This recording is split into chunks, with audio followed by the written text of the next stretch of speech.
Today on our 2018 Ram 3500, we're going to be installing TorkLift's Class 5 2-inch SuperHitch original trailer hitch receiver. It's a Class 5 2-inch by 2-inch receiver. It's going to work in conjunction with your factory hitch just below it, so you can use two accessories. You can haul a trailer and put a bike rack in one, or you could put a cargo carrier in one with the bike rack. And it works especially well with the TorkLift Super Truss. So if you have a camper on the back of your RV but you still want to pull something, you'll need to extend it out in order to make that connection. The Super Truss is going to provide that extension for you and give you all the support you need to haul your trailer. It uses a 5/8 inch hitch pin and clip. 2 pins come included with the hitch, as well as a sleeve to convert your factory hitch into a 2-inch receiver. Since our new hitch uses the existing safety chain loops, there are some provided on the new hitch. And there's a nice large opening, so it should accommodate most safety chains. It features a 1,700-pound tongue weight, that's the force going down on top of the receiver, and a 17,000-pound gross towing capacity. That's how much it can pull behind it. You can use a weight distribution system with it, and when you do, the tongue weight increases to 2,000 pounds and gross towing capacity to 20,000 pounds. You do want to verify in your vehicle's owner's manual that you don't exceed any of its towing capacities. And now I've got some measurements for you to help you when deciding on accessories. From the ground to the top inside edge of the receiver tube, it measures about 19 inches. This is important when determining if you need a drop, rise, or raise shank on any of your accessories. And from the center of the hitch pin hole to the edge of the rear bumper, it measures about 2 inches. This is important when determining if any of your folding accessories can be placed in the upright storage position without contacting the bumper. We'll begin our installation at the back of the vehicle. We've already removed our spare tire to give us some more room to work. You're going to need to remove the heat shield located here. There's going to be 4 bolts here on the side that we're going to need to remove. We're using a 10mm socket to remove those.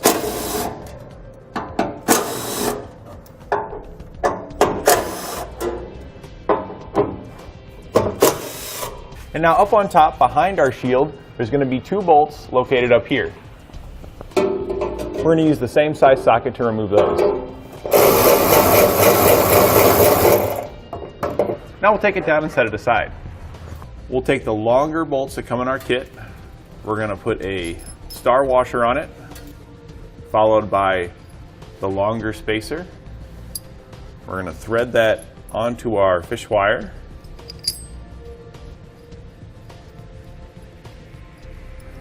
We'll then feed our hardware into the open hole here in our frame.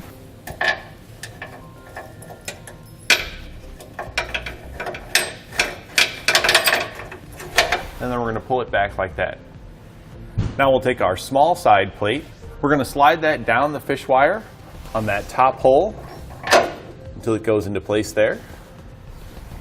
We can now remove our fish wire. Now you don't want to pull it off, you want to make sure you thread it off because we're going to have to reuse this fish wire for all of our hardware. Carefully make sure you keep the bolt out and don't drop it into the frame. Slide a flat washer on it, followed by a lock washer and a nut. And we just want to leave it hand tight, kind of a little loose like that. We'll now take our fish wire again. There's an open hole in the bottom here, just behind our smaller side bracket. We want to go up through that hole and feed that all the way back until it comes out the back of the frame. And like before, we're going to take the longer bolts. We're going to slide on a star washer, followed by one of the 2-inch by 2-inch plates. We're going to thread that onto our fish wire.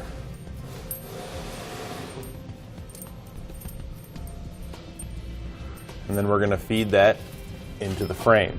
You will likely have to feed in the plate first before you can feed the bolt in. And we're going to pull it back and drop it down through the hole.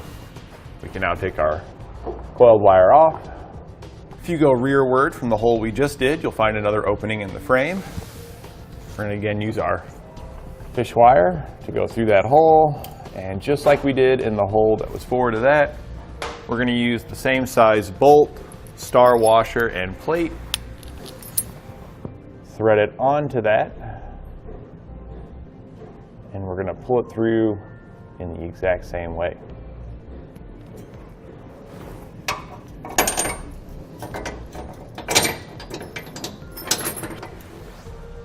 and we're going to pull it back through. We'll again take our coiled wire off. We're now going to lift our large side plates into position. So you want to make sure that the square is towards the rear of the vehicle and that the L angles are facing outward towards the side of the vehicle. We're going to lift it up, line up the bolts that we pulled through the bottom of the frame with the holes in our side plate. You want to make sure that you don't push the bolts back up into the frame, as it can be difficult to get them back out.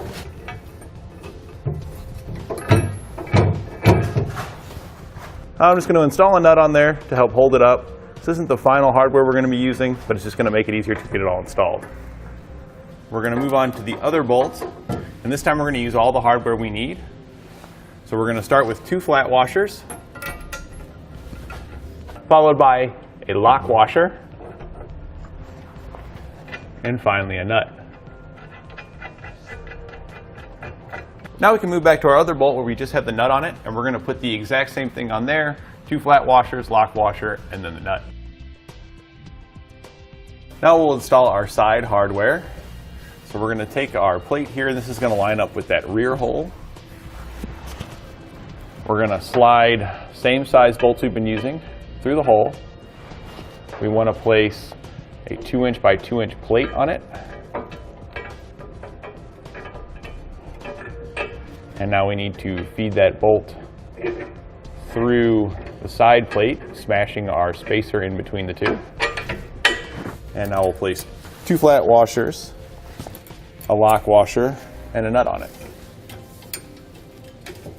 We'll now take the same size bolt. We're going to put 2 flat washers on it.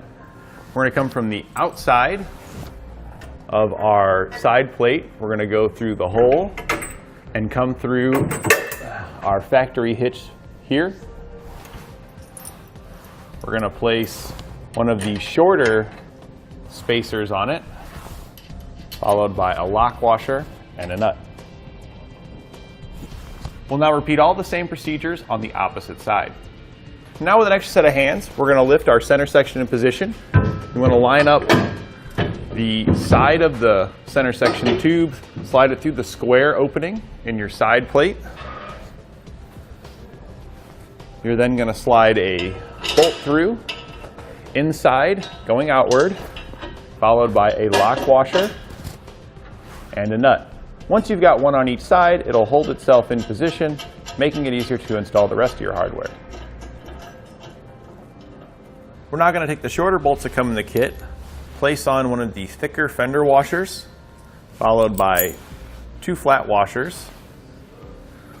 We're going to slide that down through our factory hitch. And we're going to thread a serrated nut onto the other side. We'll repeat that on the other side as well. We can now snug these up. We don't want to fully tighten them, just snug them up to draw the hitch up so that way it's flush. We're going to be using 2 3/4" wrenches to draw these up.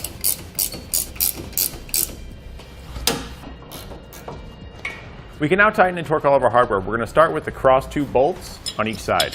We're going to use a 3/4" socket and wrench to tighten it down.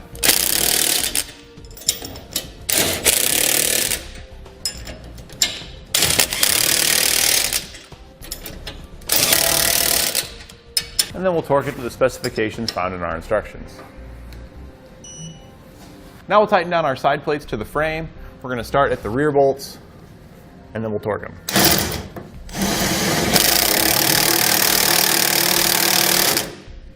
We'll then torque them to the specifications found in our instructions.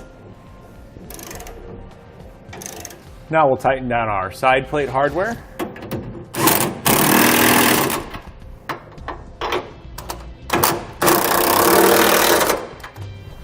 And we'll finally torque all those down to the specifications in our instructions.